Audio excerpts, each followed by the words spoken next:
Saudações a todos os alunos do curso de licenciatura EAD em Ciências Biológicas. Meu nome é Rafael de Queiroz Ferreira e hoje iremos dar continuidade ao capítulo 10, que versa sobre equilíbrio químico, adentrando a parte 3. Na verdade, hoje vamos falar sobre cálculo da constante de equilíbrio. Isso porque o cálculo da constante de equilíbrio é simplificado se pudermos medir as concentrações no equilíbrio de todos os reagentes e produtos em uma reação química, como fizemos com os dados da tabela 15.1, que vemos há 2 videoaulas atrás. Se vocês estiverem lembrados, nós mostramos um experimento empírico que comprovava que não dependemos das concentrações iniciais dos reagentes e que sempre nós obtemos constantes de equilíbrio iguais, tá bom?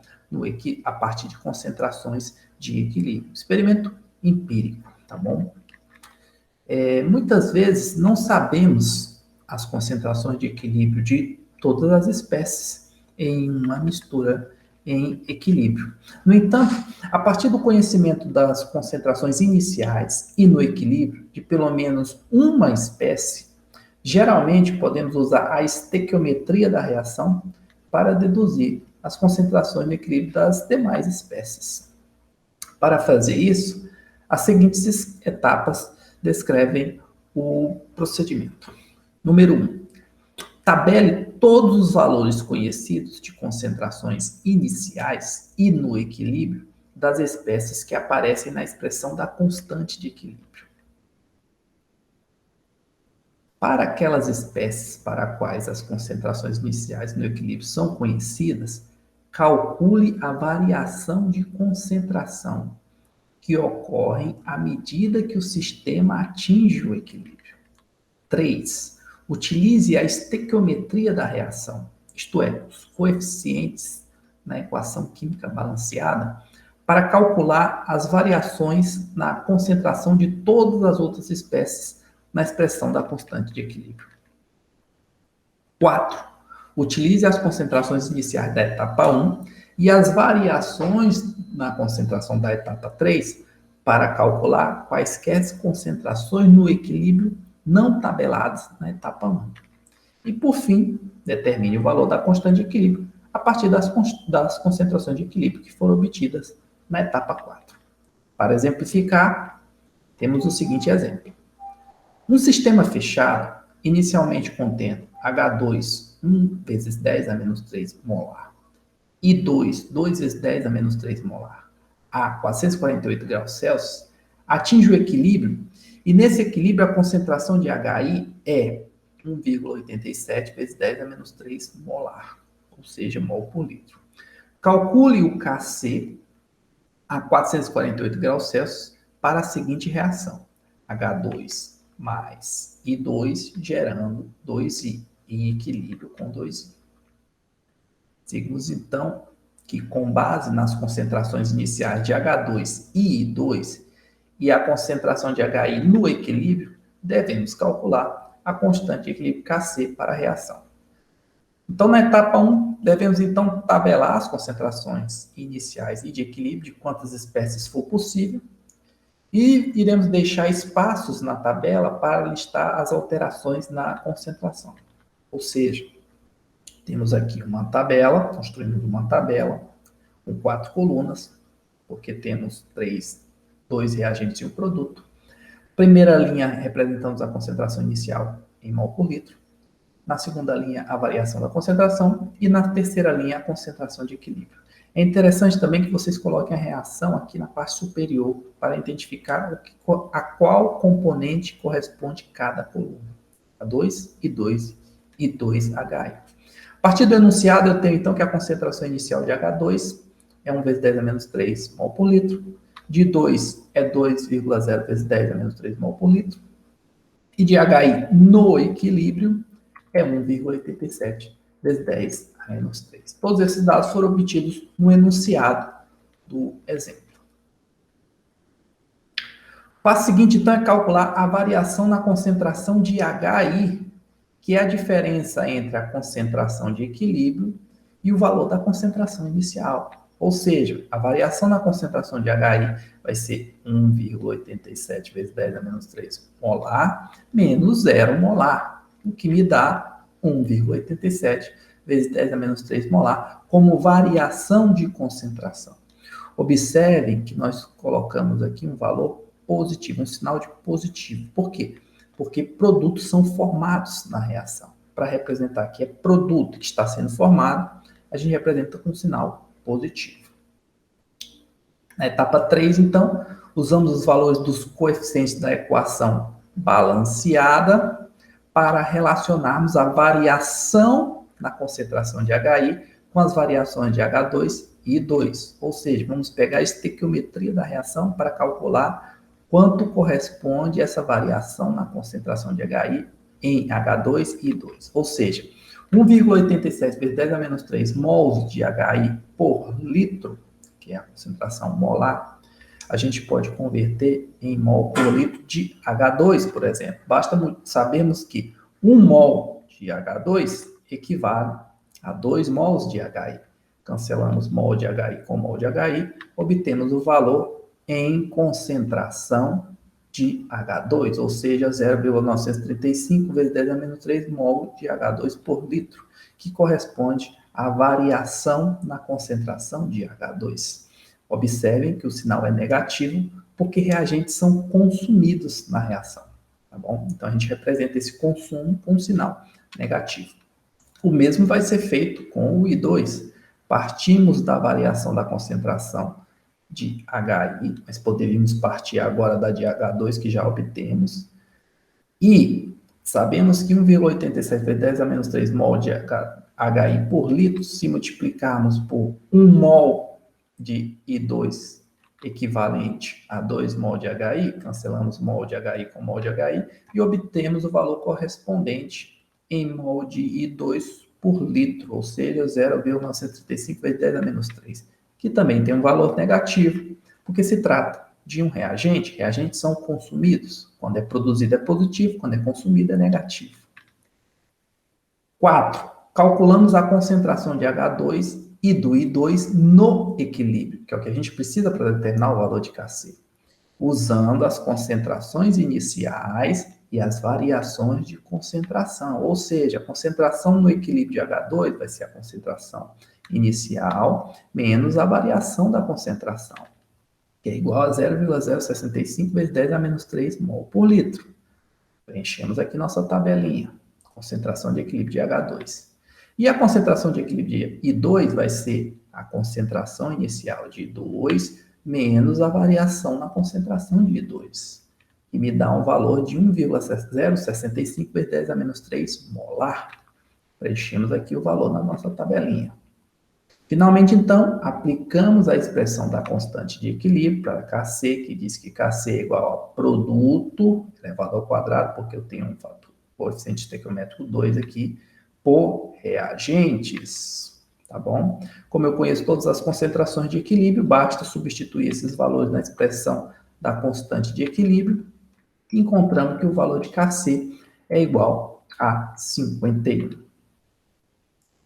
A constante de equilíbrio também nos permite prever a direção em que uma mistura reacional atinge o equilíbrio e calcular as concentrações de reagentes e produtos no equilíbrio.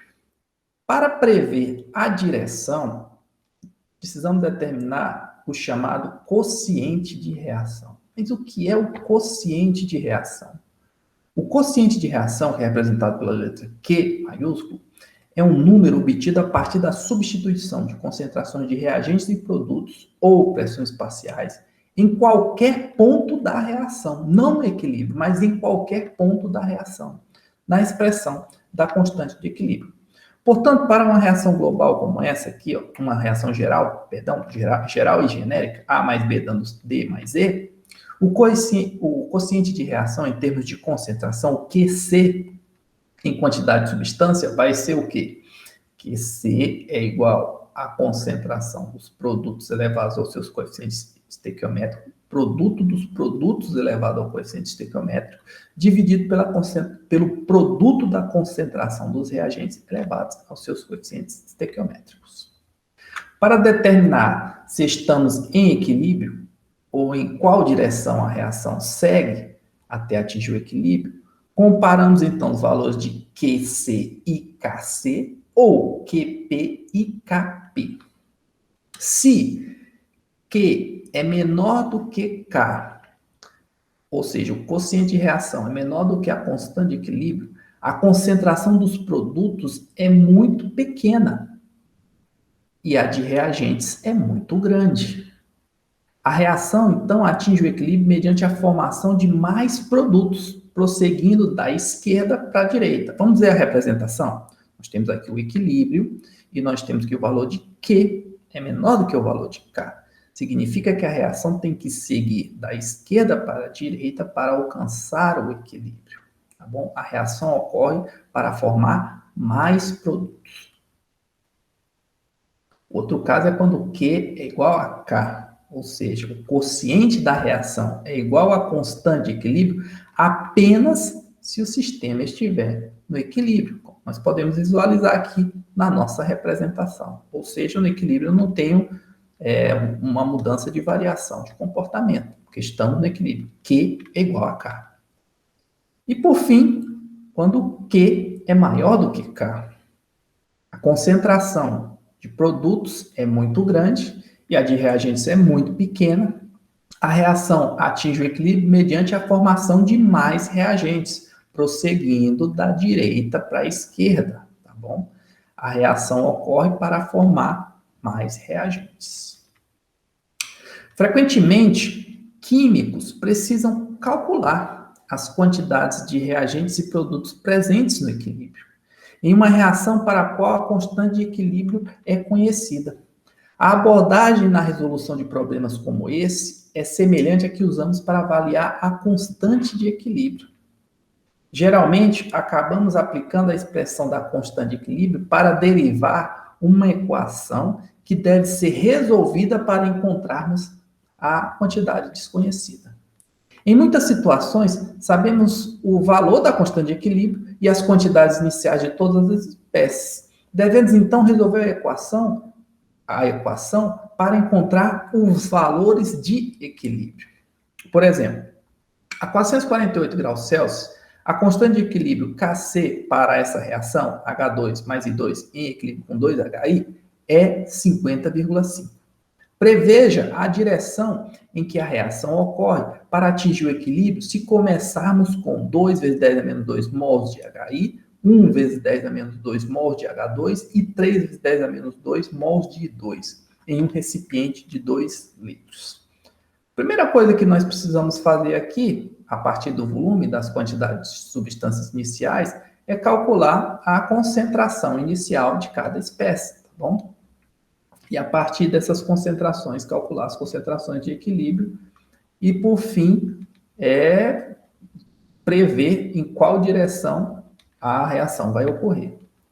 As concentrações iniciais são calculadas da seguinte forma. A concentração de HI vai ser a quantidade de substância de HI dividido pelo volume total da solução, ou seja, 1,0 vezes 10 a menos 2 molar.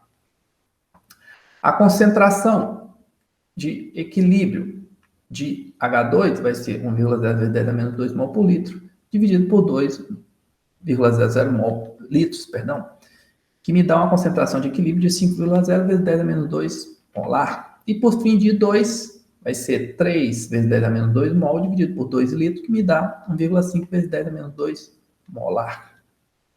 De posse, então, das concentrações iniciais, nós podemos calcular o valor de QC. Lembrando que a diferença de Q para K é que o K são as concentrações de equilíbrio e o Q é a concentração em qualquer instante, tá bom? Então, o QC vai ser dado por essa expressão aqui, concentração de produtos sobre reagentes, e como obtemos os valores das concentrações, nós obtemos um valor de QC de 1,3. Como o valor de QC é menor do que o valor de KC, que é de 50,5, foi informado aqui no problema, para atingir o equilíbrio, a concentração de HI deve aumentar e as concentrações de H2 e 2 devem diminuir. A reação, então, vai ocorrer da esquerda para a direita para alcançar o equilíbrio.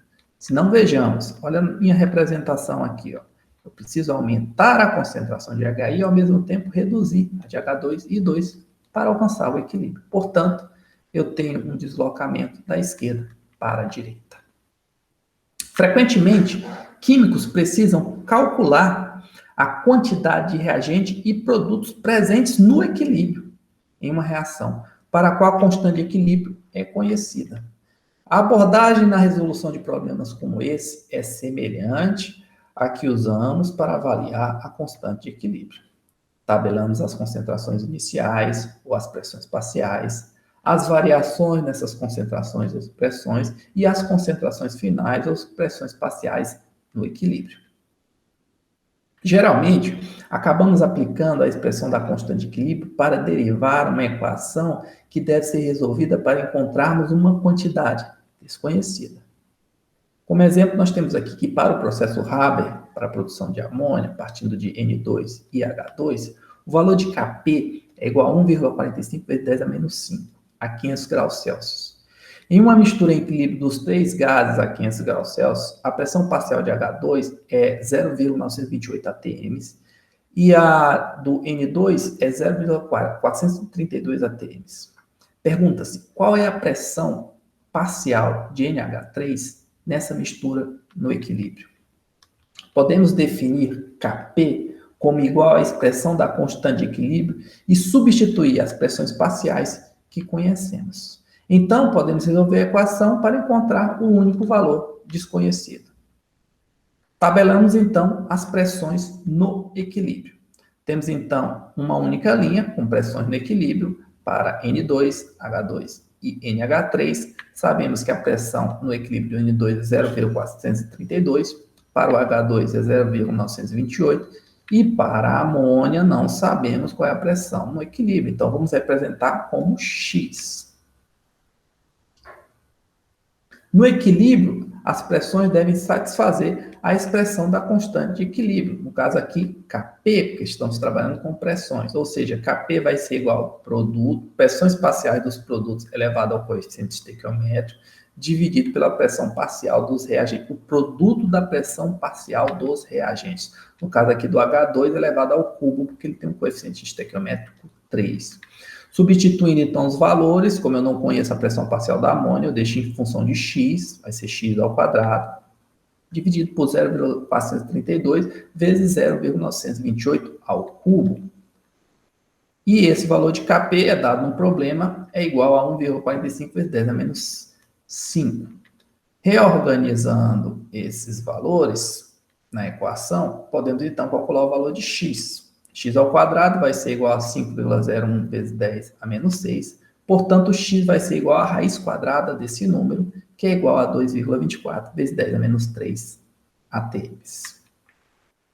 Portanto, a pressão parcial da amônia no equilíbrio vai ser 2,24 vezes 10 a menos 3 atm. Bem, pessoal, essa foi a nossa terceira videoaula sobre o tópico equilíbrio químico. Temos mais uma. E eu deixo aqui uma atividade assíncrona número 9, que deve ser postada até as 23 horas e 55 minutos do dia 11 de julho. Desejo a todos uma ótima semana e nos vemos na próxima videoaula. Até lá!